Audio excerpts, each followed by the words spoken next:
Then, lagyan natin ng sauce mga ka-wonders. Mga ka-wonders, ito na yung ating pork cordon bleu. Yes, mga ka-wonders. Sarap. Panalo. Isang dab.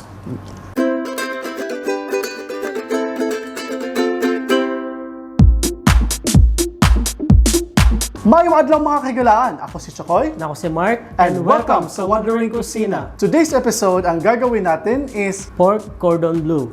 yes, kung nagawa namin yung chicken cordon bleu through Grace, yung nagpakita sa atin kung paano niya ginawa. Yes, hi Grace. Hi Grace. And this time naman, gagawin natin using pork. Yes. Now, mga ka-wonders, this is something na pwede nyo gawin sa fiestahan, sa birthday, and all occasions, especially pag Pasko. Yes. At ito ang ating procedure. So mga ka-wonders, gagamit tayo ng pork tenderloin. Mga ka-wonders, ganitong hiwa yung ginawa natin sa ating pork tenderloin. Yes. So, ninipis lang natin siya para ma-roll natin siya. Ganitong hiwa yung kailangan natin.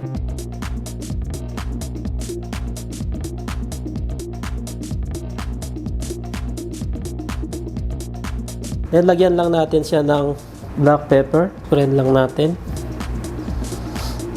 And salt. Konting salt lang. And konting paprika. Spread lang natin. Then, gagamit din tayo ng smoked turkey. Yes, smoked turkey. So, pwede rin kayong gumamit ng regular na ham, pork ham or chicken ham. Then, gagamit din tayo ng cheese. Yan, lagyan lang natin dyan. Then, i-roll lang natin siya. Ganyan. Yan, napakasimple lang. I-roll lang natin siya ng ganyan.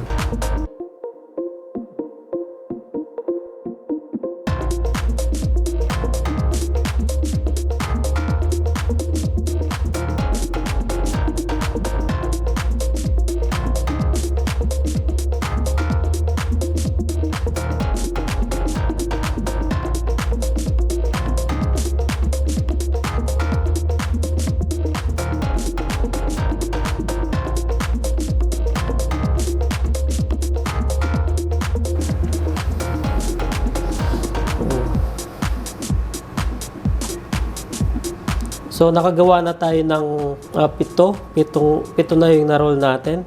So, same process lang yung ginawa ko. Ito yung next process natin. So, meron tayong egg, dalawang egg. Inaluhan ko lang siya ng milk or pressed milk. So, kung wala kayong pressed milk, pwedeng wag nyo lang lagyan. Ganyan na lang, i-beat lang natin yung egg.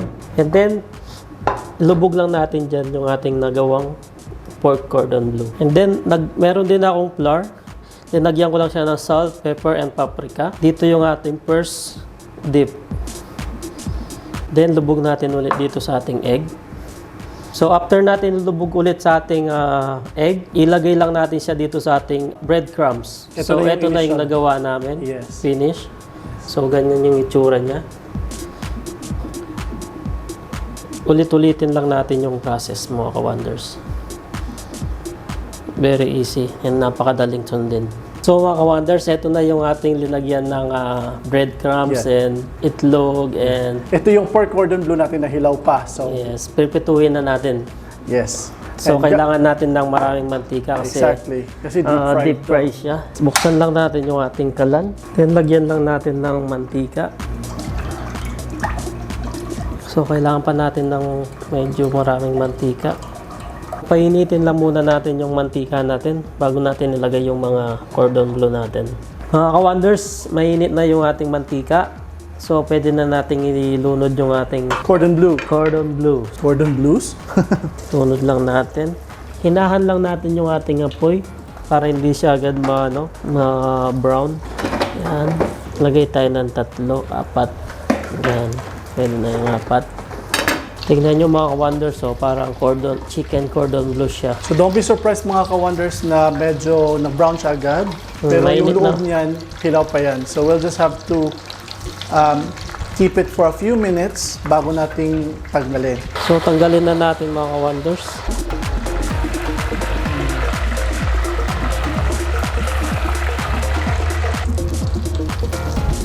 Yan. So wala masyadong ganap sa mantika. There you go. So mga ka-wonders, you have to remember na dahil yung pork natin is sobrang nipis nito mga ka-wonders. So, madali lang din itong maluto. So mga ka-wonders, tapos na rin itong ating Second batch ng pork cordon bleu. So you can see, lumalabas yung cheese. Cheese, yes. Dahil sa init. There you go. 7 lang yung nagawa natin. So, next natin gagawin mga ka-wonders. Gagawa tayo ng sauce. Yes. So mga ka-wonders, for our sauce, kailangan lang natin ng pressed milk or evaporated milk. Pwede rin. Let's use 1 cup of milk. 1 cup lang ba, Chef Mark? 2 cups. Around 2 cups. Yeah, 2 cups of milk. 50 grams of butter. Yeah, 50 grams of butter. Unsalted butter. Pwede rin salted mga ka-wonders actually. Half a teaspoon. Half a teaspoon of salt. Yeah. Then a pinch of pepper. Then haluin lang natin. Then gagamit tayong 1 tablespoon of cornstarch. Lagyan lang natin ng konting tubig. Hinaan lang natin ang apoy mga ka-wonders. So mga ka-wonders, lagay natin yung cornstarch. Pampalapot natin sa sauce natin. Yes.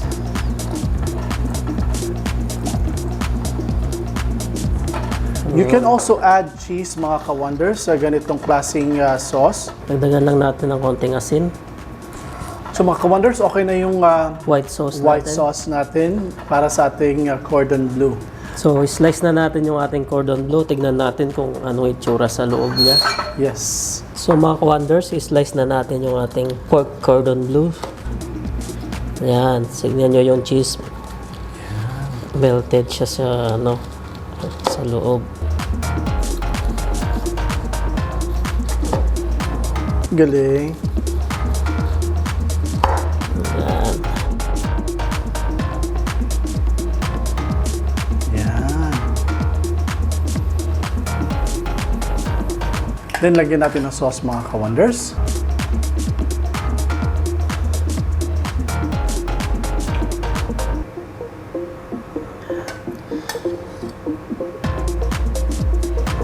Mga ka-wonders, ito na yung ating pork cordon bleu. Yes, mga ka-wonders. And Success yung natin, yung paggawa.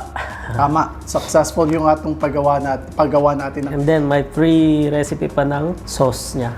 Yes. Now, ngayon, tikman na natin. Tikman natin. Yan. Pakita natin yung sauce. Ito yung sauce. Yan. Sige. Yan. Actually, natikman na namin kanina. Sarap. Yes. So, dip lang natin.